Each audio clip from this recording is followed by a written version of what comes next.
Hello అండి, అందరికీ నమస్కారం. అందరూ ఎలా ఉన్నారు? బాగున్నారా? మేము కూడా చాలా బాగున్నామండి. ఈ మధ్య కాలంలో చిన్న వాళ్ళకి పెద్ద వాళ్ళకి చాలా బ్లడ్ తక్కువగా ఉంటుందండి. సో మనకి బాడీకి సరిపడా బ్లడ్ అనేది ఉండాలన్న, ఫేస్ కలర్ రావాలన్నా, స్కిన్ కూడా గ్లోగా ఉండాలి అని అనుకుంటే బీట్రూట్, అలానే క్యారెట్, కావాలంటే యాపిల్ ముక్కలు వేసుకోవచ్చు, దానిమ్మ ముక్కలు వేసుకోవచ్చు, పుచ్చకాయ వేసుకోవచ్చు. నేనైతే ఈరోజైతే ఇంట్లో ఉన్న ఫ్రూట్ అయితే వాటర్ మిలన్, ఇది కర్బూజా అంటారు.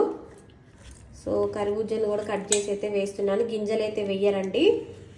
సో మా యోధాకి ఇదేనండి. నేను ఫేస్ కలర్ వచ్చిందని ఈ మధ్య చాలామంది అంటున్నారు కామెంట్స్లో. సో రోజు నేను బీట్రూట్ జ్యూస్ ఏదో విధంగా బీట్రూట్ అయితే వేసి జ్యూస్ అయితే ఇస్తున్నాను.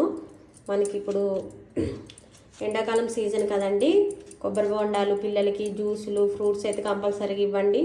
అలానే బార్లీ గింజలు జావ అంటారు, రాగి జావా, కొన్ని పాలు పోసుకోండి. మనం ఇవి ఫ్రూట్స్ అనేవి ఫ్రిడ్జ్లో పెట్టుకొని ఒక పావు గంట సేపు ఫ్రూట్స్ని బయట పెట్టేసి జ్యూస్ పట్టుకొని తాగండి.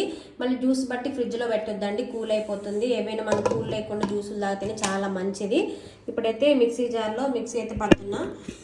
కావాలంటే మీరు దీంట్లో కొంచెం పంచదార కూడా వేసుకోవచ్చు అండి, మేమైతే వేయలేదు. సో యోధాకి అయితే డైలీ నేను ఒక గ్లాస్ ఇదే ఇస్తున్నానండి. ఫేస్ అందుకే కలర్ వస్తుంది.